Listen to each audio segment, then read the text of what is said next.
दोस्तों, ये अतुल सुभाष इंसिडेंट के बाद चर्चा इस बात पर आ गई है कि औरतें शादी के लायक हैं या नहीं, यानी आर दे ट्रस्टवर्दी, क्या उन पर भरोसा किया जा सकता है, शादी करने लायक है कि नहीं। खास करके मर्दों के लिए लोग इस तरह से कहते हैं कि यार हमें डर लग रहा है, औरतों से डरना पड़ता है, क्योंकि कानून व्यवस्था कुछ ऐसी है कि औरतों को फेवर करती है, औरतों को गलत बोलने के लिए, झूठ बोलने के लिए, झूठे आरोप डालने में सपोर्ट कर रही है।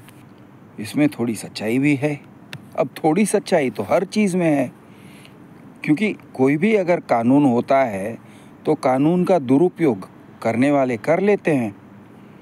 और आप जैसे भी एक सिस्टम बनाओ, कोई भी सिस्टम बनाओ, अब उस सिस्टम को दुरुपयोग करने वाले कोई तो होता है ही। वो वकील लोगों को सिखाते हैं कि इस तरह से कानून का दुरुपयोग करो।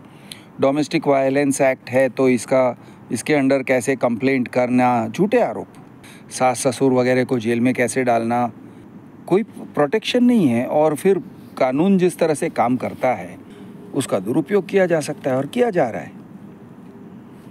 अब क्या इससे शादी की जो इंस्टीट्यूशन है वो ख़त्म हो रही है।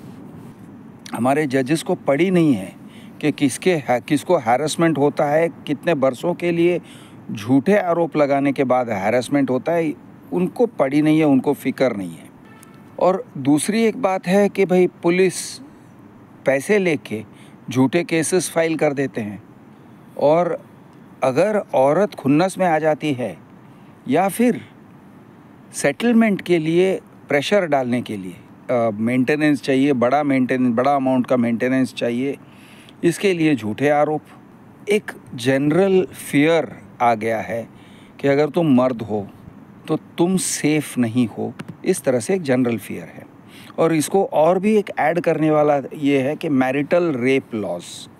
अगर एक औरत ये कह सकती है कि मेरे पति ने मेरे इच्छा के अगेंस्ट मेरा रेप किया, यानी रेगुलर सेक्स किया, और फिर वो जाके पुलिस स्टेशन में कह देती है कि देखो मेरा रेप हुआ, वो मेडिकल एग्जामिनेशन करवा लो, स्पर्म मिलेंगे, सीमेन मिलेंगे, तो वो कहेंगे कि मेरे इच्छा के अगेंस्ट उन्होंने किया, तो रेप हो गया। तो अगर कानून इस तरह से अलाउ करता है तो हर मर्द अपनी बीवी से डरेगा। मर्द ये नहीं कह सकता है। मर्द अगर कहता है मेरी पत्नी ने मुझे रेप किया, कोई मानने को तैयार ही नहीं है, या पत्नी ने नहीं, किसी भी औरत ने मुझे रेप किया, ऐसे कह ही नहीं सकता है। आज तक बहुत कम केसेस ऐसे हुए हैं कि मर्द जाके पुलिस स्टेशन में कहता है कि मेरे अगेंस्ट मेरा रेप हो गया, और देखो ये औरत ने मुझे रेप किया, या इन औरतों ने मुझे रेप किया, इनको रेप के चार्जेस में अंदर कर दो। मर्दों को ये प्रोटेक्शन नहीं मिलता है। अभी ये प्रोटेक्शन क्यों नहीं मिलता है भाई, आप भी जानते हो, मैं भी जानता हूँ कि जनरली स्पीकिंग मर्द ही रेप करते हैं और औरतें रेप नहीं करती हैं। ये बात हमें मानना पड़ेगा। एक्सेप्शंस हो सकते हैं, लेकिन जनरली स्पीकिंग ऐसा है, नेचर में ऐसा ही है। तो जनरली स्पीकिंग रेप लॉज औरतों को प्रोटेक्ट करते हैं, और रेप लॉज मर्दों को डिफेंसिव में डाल देते हैं कि भाई मैं कैसे कहूँ, वो तो चाहती थी, उसने एक्चुअली मुझे आमंत्रण दिया। तो ये टाइप के, अगर वो शादी भी नहीं हुई है और अगर औरत ऐसे कहने पे उतर आए तो क्या कर सकते हैं। बात सही है। तो शादी करना बहुत बड़ा रिस्क है, सही बात है। सेक्स करना भी बहुत बड़ा रिस्क है, क्योंकि कोई भी औरत, तुम्हारी गर्लफ्रेंड से झगड़ा अगर हो गया और गंदा वाला झगड़ा हो गया, वो भी कह सकती है कि भाई इसने मुझे रेप किया, जाके मेडिकल एग्जामिनेशन दे देगी और ख़त्म, तुम अंदर। चाहे जितना तुम्हारे पास ये क्यों ना हो कि भाई नहीं ये तो हम साथ में थे, वो मेरी गर्लफ्रेंड है, हम लोगों का रिश्ता था, जो भी हो भाई, नहीं ये तो रेप है। मतलब ये एक रिस्क हमेशा रहता है, लेकिन इस रिस्क को लोग मैनेज करते हैं, क्योंकि ऐसे नहीं है कि औरतों को रिस्क नहीं होता है। औरतों को भी, अगर एक औरत किसी मर्द पे इस तरह से कंप्लेंट करती है, कीचड़ उस पर भी उछलता है। कोई उसको सती सावित्री तो नहीं कहेंगे, उसका एक काउंटर रिएक्शन आता है। तो औरतों को भी इसका नुकसान होता है। इस कारण से जनरली स्पीकिंग औरतें झूठ नहीं बोलती हैं, ऐसे माना जाता है। अब जनरली स्पीकिंग नहीं है तो इसका मतलब ये नहीं कि एक्सेप्शनली नहीं बोलेंगे। एक्सेप्शन में कोई भी एक्सेप्शन हो सकता है। तो अगर आपकी गर्लफ्रेंड साइको है तो कुछ भी बोल सकती है और तुम्हारे पास उसके लिए कोई बचाव नहीं है।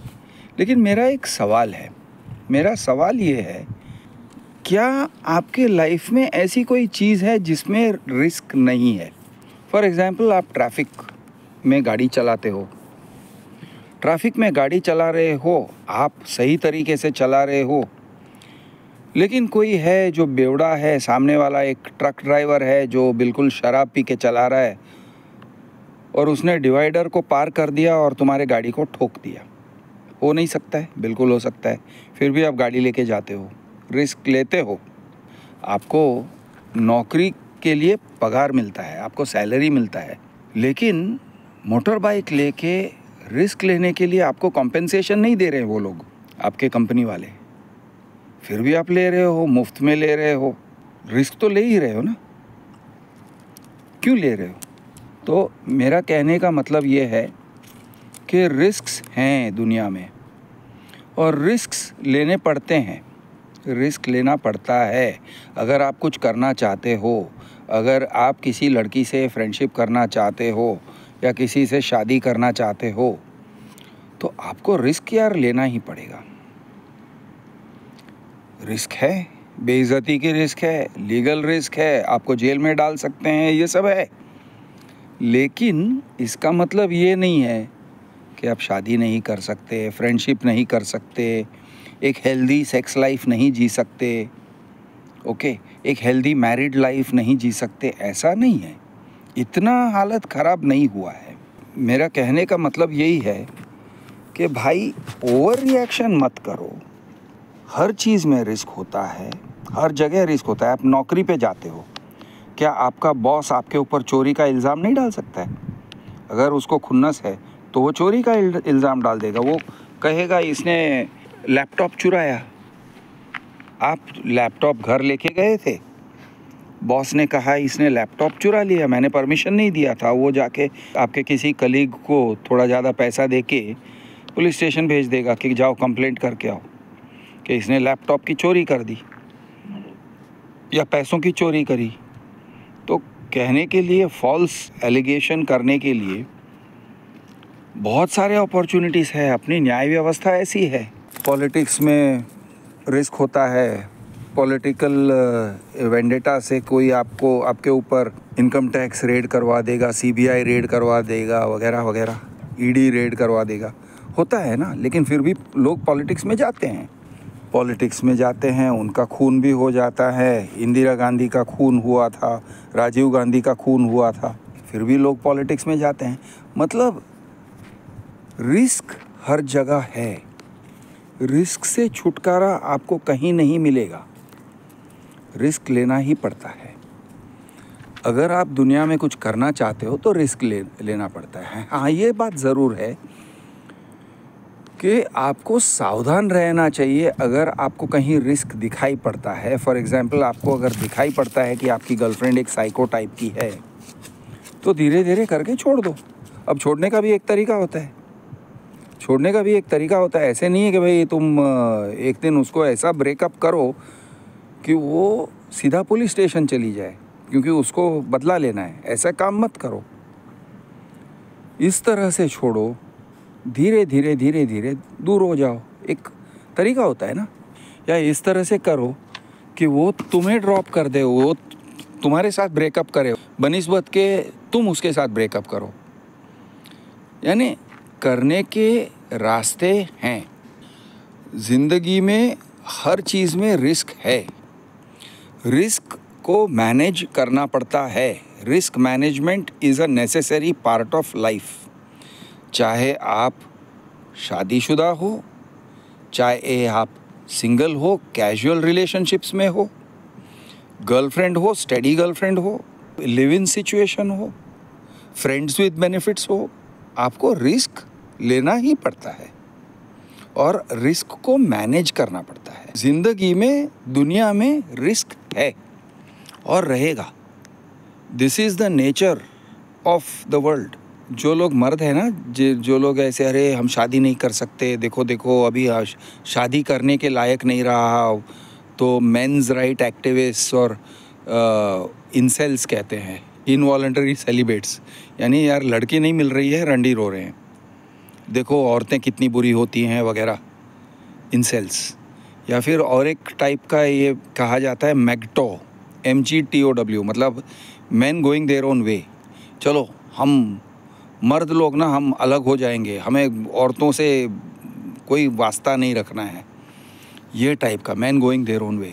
तो ये टाइप के इंसेल्स या मैगटो या ये लोगों से मैं ये कहना चाहता हूँ, भाई कायदे कानून बदलने की जंग करनी है, करो। ज़रूरी है कि आप जंग करो, लड़ो, घर्षण करो, संघर्ष करो, सरकार को लेटर लिखो या पब्लिक अवेयरनेस बढ़ाओ या जो भी करना है वो सब, प्रोपेगेंडा करना है, करो, वो सब सही है। एट द सेम टाइम आपको एक हेल्दी लाइफ जीना है और ज़िंदगी ना मिलेगी दोबारा। तो हेल्दी लाइफ जीने के लिए सेक्स भी ज़रूरी होता है, फीमेल कंपनी भी ज़रूरी होता है, यानी आपको हर किस्म का एक्सपीरियंस जो नॉर्मल इंसान को मिलना चाहिए वो लेना चाहिए।